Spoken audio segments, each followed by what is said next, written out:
The year was 1956. The location was Ecuador, along the Curare River. 5 men, ages 27 to 32, lie dead on or near a small river beach they had turned into mission headquarters. Jim Elliott, Nate Saint, Ed McCully, Peter Fleming, Roger Yodarian, by the way, a Montana native, all husbands, 4 of whom had kids. Ed McCully's youngest child would be born within a couple months of his murder, after his murder. Months of preparation had led to this moment. Their intent was to reach a small, openly violent group of natives of Ecuador known as the Aucas. They had scouted, they had planned. They had developed truly unique methods of initial contact with these people. They had made contact with some of them on the beach that they were using as mission headquarters. Friendly contact. One day, out of nowhere, no warning, they were attacked. All of them speared to death. The rifle that they had in their airplane, undischarged, untouched. The plane itself was shredded, destroyed. 5 men, 5 leaders of 5 families with multiple children lay dead on that beach or near that beach, in the water, on the ground. A tragic waste of life. Obviously, this people group, the Auca, in our terminology, a very, very red light. Maybe a people that should not be reached, could not be reached. Nate Saint's sister, Rachel, would disagree. She later went and lived among the tribe, along with the help of many others, including Elizabeth Elliott, one of the widows. Lived among the people. They ministered to their physical needs as well as their spiritual needs. Interpreting the Bible, reinterpreting the Bible so it could be read in their language. Providing resources that they needed physically. And they would be helped by churches from all over the world to reach this group of people. The ultimate climax of this story is that many from the tribe, the Aucas, would come to believe in Jesus. Many would turn their lives over to the one true God. And in the most bizarre twist of events, Nate Saint's middle son, Steve, would be baptized in the very river he was murdered in by one of the men responsible for his father's death. Some accounts say he is not only one of the men, but the man who caused his father's death.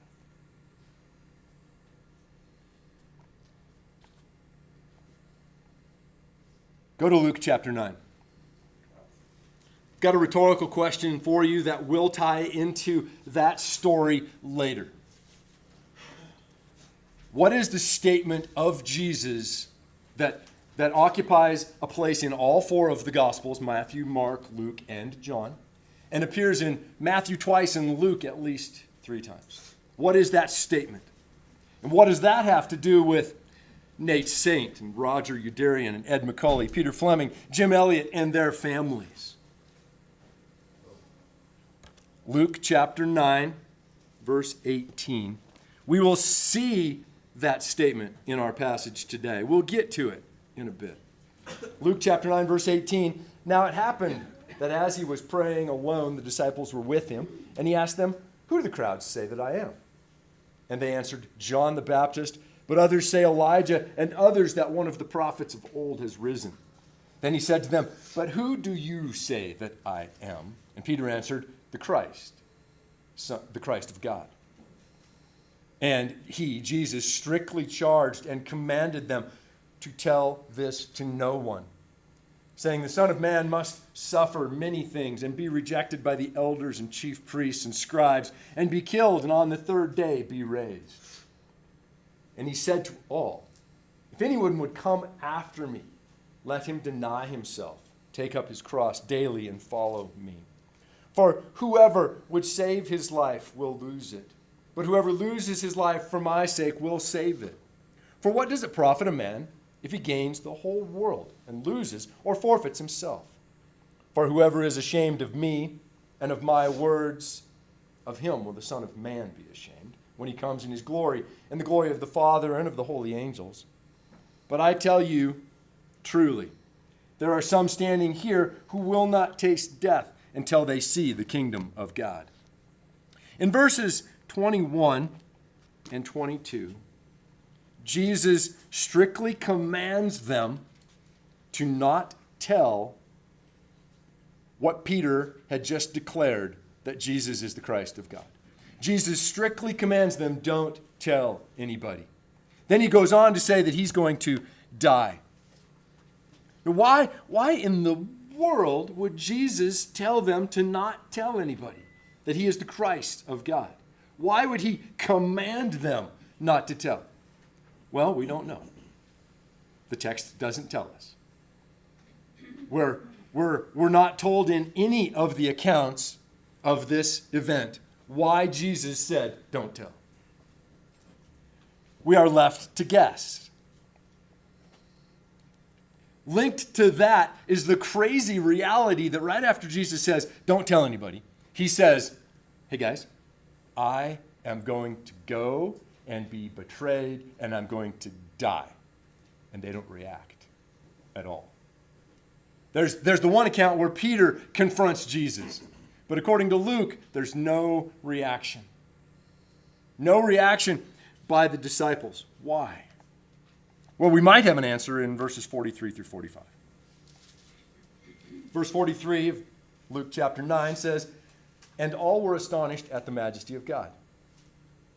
But while they were all marveling at everything he was doing, Jesus said to his disciples, let this word sink into your ears. The Son of Man is about to be delivered into the hands of men. But they did not understand this saying, and it was concealed from them, so that they might not perceive it. And they were afraid to ask him about this saying. So a possible explanation for why they didn't react is they didn't get it. That shouldn't surprise any of us as we think through the Gospels and the 12 disciples, that they didn't get it. But what's crazy is it says that in verse 45, they didn't understand the saying, and it was concealed from them, so that they would not perceive it. First point for this morning is that God sometimes conceals the meaning of his word from his followers. God sometimes conceals the meaning of his word from his followers. That's what we see happening in verse 45. It was concealed from them, in spite of Jesus having just said, let this sink in. It was concealed from them so that they would not perceive it, the Bible tells us. And now we go back to the idea that Jesus said, hey, don't tell anybody that I am the Christ. Well, why not? Well, we can conjecture, we can assume, we can come up with theories, and there is a theory that maybe it just wasn't time yet. It's our next point. It's not in your notes, but you should write this down. God sometimes conceals his word from even his followers. Maybe it's not time yet for us to understand what it is he's saying. In the beginning, he says, don't share this with anybody. And maybe it just wasn't time yet for them to be sharing it. And then as he says, I am going to be betrayed and die twice, and they don't get it, it was concealed from them. Maybe because it wasn't time yet for them to declare all of that. The time for that would come after he has ascended and the Holy Spirit has come down and he has commanded them to go and tell, right? Maybe it wasn't time yet for that declaration. Maybe what they needed to do was ask. Verse 45 said they were afraid to ask. Maybe all they needed to do was say, Jesus, what do you mean? So as we contemplate the idea that sometimes God conceals the meaning of his word even from his followers, maybe what he's asking us to do is ask him about that meaning. I'm confused about a text. I'm confused about something I read in the Bible. Ask him. Maybe we don't need to understand. Maybe in this moment the disciples didn't need to understand that Jesus was going to go die. Maybe in this moment it wasn't important for them to declare that he was the Christ. It didn't need to happen yet. Maybe we don't need to understand everything we read in God's Word. You might find yourself in a portion of the Bible, reading it over and over, asking people their opinions, trying to figure out what it means. And you might be just seeking and digging and looking and trying to figure out what it means. But you don't come up with an answer. You just don't get it. Well, maybe you don't need to. Maybe you don't need to understand. When you get into one of those times when you're reading the Bible and it's confusing and you don't get it and you want to understand it, you even ask, but you still don't get it, join the club. The person who tells you that they understand every word of the Bible is either lying, confused, or God himself. Okay? We cannot understand all of the Bible yet. Some people understand things better than I do. That's easy to understand. Other people understand things that I don't get. That's okay. I don't need to understand everything. Neither do you. And nobody understands it all. In 2 Peter chapter 3, verses 15 and 16, Peter refers to the Apostle Paul's words as hard to understand. Duh, right? Not even Peter, one of Paul's contemporaries, one of the other apostles, one of the other followers of Jesus starting the early church. Not even Peter understood everything Paul said. So it's okay if I don't. Second point is this: don't dwell on what you don't understand. Don't dwell on what you don't understand. Peter also tells us that angels desired to know what was revealed in the New Testament. So for millennia, the angels wanted to know what would be revealed by guys like Peter and Paul. For years, they longed to understand that, but they didn't get it. Peter also indicates that the prophets who wrote the prophecies of the Old Testament didn't fully understand their own prophecies. They might have understood how they applied to the day that they were in, but they didn't understand the long-term consequences. So even the prophets and the angels don't understand everything. Don't dwell on what you do not understand. Third thing, focus on what you do understand and act on it. Focus on what you do understand and act on it. Don't quest for deeper understanding into the deeper things of God. Just do what you know you're supposed to be doing with what you already understand. Let God reveal new understandings and then obey them. Focus on what you do understand and act on it. James, Jesus' half-brother, tells us, right, to be doers of the word. In chapter 1 of James, be doers of the word. Read the word, understand the word, do the word. Luke chapter 9, verse 23. And he said to all, if anyone would come after me, let him deny himself and take up his cross daily and follow me.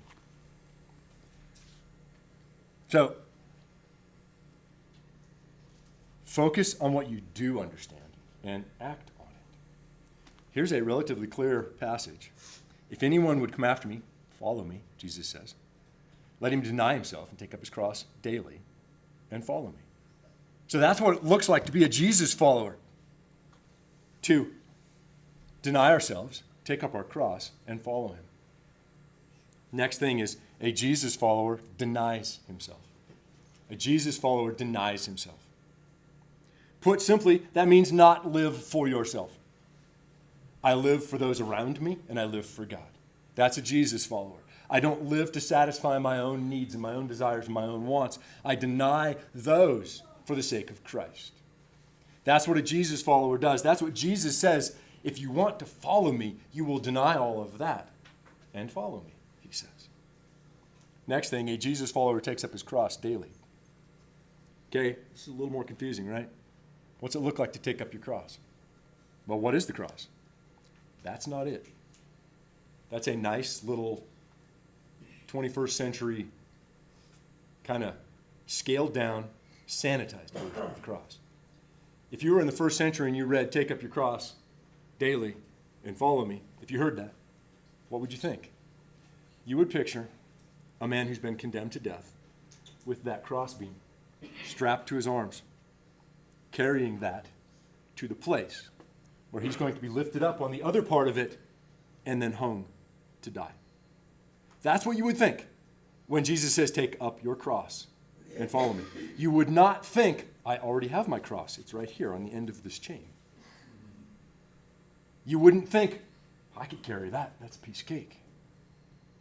You would think a person condemned to die, struggling to get a relatively large beam to the place where that person is going to die. A person who has absolutely no motivation to carry anything and really just wants to run away, carrying that burden to the place where they will die.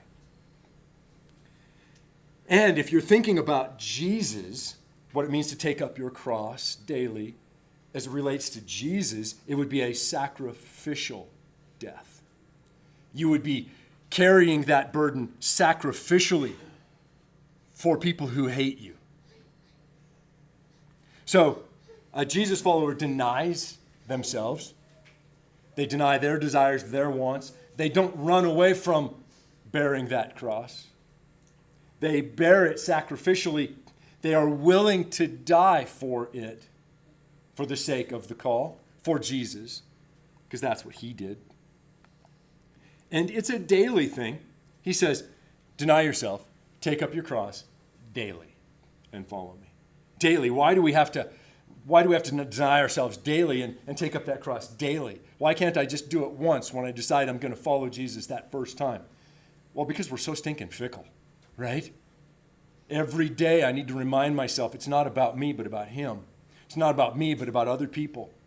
As I deny myself and I take up the burden of proclaiming him.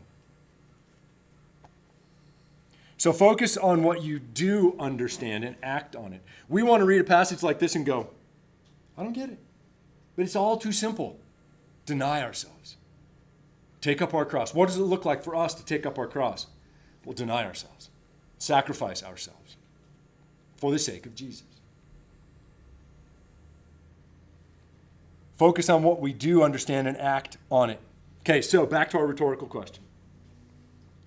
What do Nate Saint, Roger Youderian, Ed McCulley, Peter Fleming, Jim Elliott, and their families have to do with our passage and that thing I said was Jesus' repeated statement? What do these all have to do with each other? Verse 24. Verse 24. For whoever would save his life will lose it, but whoever loses his life for my sake will save it. That is the most repeated statement of Jesus. If you will lose your life for me, you will save it. Or those who lose their life for me.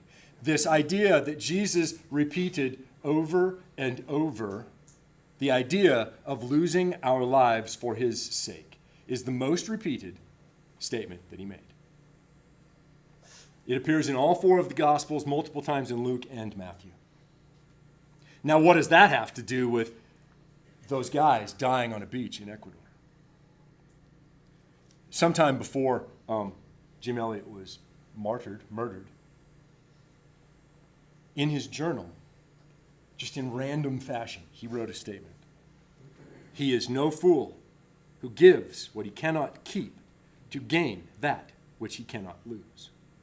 That is such a profound statement, I sometimes think it's what Jesus said. Jesus said, "For whoever saves his life will lose it. But whoever loses his life for my sake will save it. For what does it profit a man if he gains the whole world and loses or forfeits himself?" I can't read this passage or the other accounts of this same event without thinking of Jim Elliot and his quote, "He is no fool who gives what he cannot keep to gain that which he cannot lose." So now we've tied it all together. This passage, those guys dying on a beach in Ecuador, and that statement that keeps getting repeated throughout the Gospels. And the idea that we should focus on what we do understand and act on it. So, what does this statement mean? Whoever loses their life for my sake will save it. What does that mean? Next thing is a Jesus follower will give up her life. You notice I changed it? I literally heard in my head while I was writing these notes a woman in our church say, "Well, this is for the guys," because I was writing his life. And I'm like, "Oh, I'll just change it to her." Because it doesn't matter, right? It's not, this is gender neutral, not gender specific. A Jesus follower will give up her life. The word here in the Greek means life, means my breath of life, means my physical life. It also means my very soul, that which makes me human. So a Jesus follower will give up their life, that breath of life, my soul. What does that mean? Well, it could mean die, like Jim Elliot, Nate Saint, Ed McCauley, Peter Fleming, Roger Udarian. It might mean like that. Most certainly, it means that you will believe that your life is not your own. The Bible tells us that your life is not your own. You were bought with a price. The price Jesus paid on the cross is the price that he paid for you. Your life is not your own. So a Jesus follower gives up her life, or his life. A Jesus follower will give up their life for Christ. Next thing, a Jesus follower gives up her desires. The word for life also talks to the seat of the soul, our affections, our will, our desires. So the idea is that I will give up my life, my very breath if necessary, and I will surrender my life to the one who now owns it, and I will surrender my desires, my will. If I'm going to follow Jesus, as Jesus says, I will give up my life and my desires. Next thing, a Jesus follower gives up her stuff. Verse 25 says, "For what does it profit a man if he gains the whole world and loses or forfeits himself?" And in that you can also kind of hear what Jim Elliot said. He is no fool who gives up what he cannot keep to gain that which he cannot lose. And if he's thinking his very physical life or his soul, he gives that up for Jesus because he'll save it. Maybe he's thinking, well, if I give up all my stuff, which I really can't keep because I'm going to a place where none of that stuff's going to exist, right?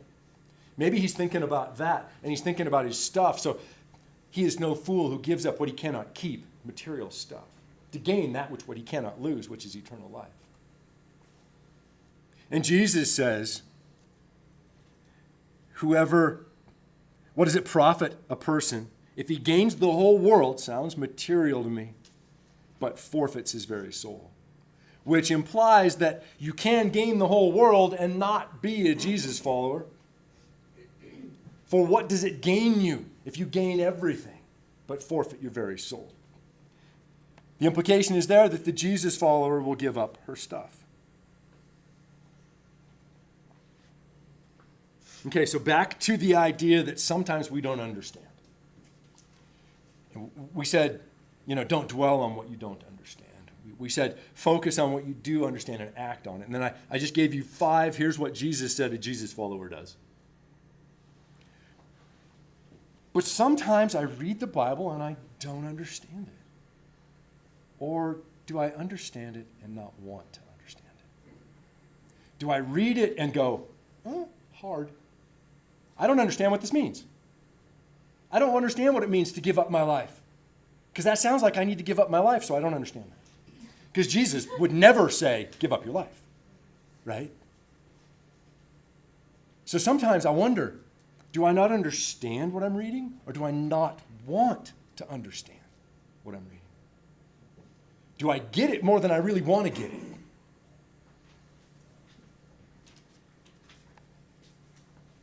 I don't want verses 23 through 26 to apply to me as a Jesus follower. I want those to apply to guys like Jim Elliot and Nate Saint. Super saints. I mean, Nate Saint, his name is even Saint. He's got to be a super saint, right? Jim Elliot, he's famous. Not so much the other three. But those two, they're, really famous. And I want verses 23 through 26 of Luke 9 to apply to guys like them, who gave up their life for the sake of Jesus. And I don't want it to apply to me. I want it to apply to just the elite of the elite Christians, not the run-of-the-mill normal guys like me. I want it to be guys like, Paul and Peter, Timothy, Apollos. Yeah, Nate, Saint, Jim Elliot. I want that to apply to them, not me. Fourth and final thing. Jesus expects this from all his followers. Jesus didn't say, and those of you that want extra brownie buttons in heaven need to give up your life and sacrifice. Verse 23 says, and he said to all. All. Short little word meaning all. So Jesus said to everybody in his hearing, if you want to be my follower, take up your cross, deny yourself, follow me. And Jesus used the word anyone. Luke says he looks at everybody and says, hey, if anyone would come after me, they must deny themselves. Jesus doesn't say, Peter, James, this is for you. You guys over there don't need to listen to this. He said, if anyone wants to be my follower, this is what it looks like. So he directs his comments to all, to everyone. And he says, if you want to be a Jesus follower, you will deny yourself. You will take up your cross daily. You will give up your life. You will give up your desires. You will give up your stuff. He says that's what it looks like to be a Jesus follower. So how does that apply to us here today? Again, we want to make this about, Peter, Paul, and Nate Saint, Jim Elliot. How does that apply to us here? Well, we need to deny ourselves. We need to deny what we want for the sake of the gospel. We need to be ready and willing at the drop of a hat to say it's not about me, it's about them. It's about what he wants. That's denying ourselves.